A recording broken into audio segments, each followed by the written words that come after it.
ప్రతి అమ్మాయి మనసులో ఎవరికీ చెప్పలేని కొన్ని మాటలు దాగుంటాయి.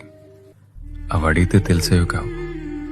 వాళ్ళ మౌనాన్ని ప్రేమిస్తే మాత్రమే వినిపించేవి. బయట ప్రపంచానికి ఆమె జీవితం చాలా అందంగా కనిపించొచ్చు. అన్నీ ఉన్నాయి కదా, ఇంకేం కావాలి అని లోకం అనుకుంటుంది.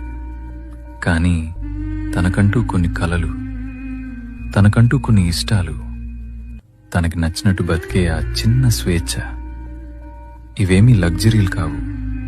ఒక మనిషిగా తన కనీస అవసరాలు. ఆమె లోపల ఒక అనంతమైన ప్రపంచం ఉంది. తనని కేవలం ఒక బాధ్యతలా చూడకండి, గౌరవం ఇచ్చే ఒక వ్యక్తిగా చూడండి. ఒక్కటి గుర్తుంచుకోండి, పంజరం బంగారానిదైనా సరే అది స్వేచ్ఛనివ్వలేదు. ఆమెకు కావలసింది కేవలం రక్షణ ఇచ్చే నీడ కాదు, తన రెక్కలు విప్పుకుని ఎగిరే ఆకాశం. Download ShareChat.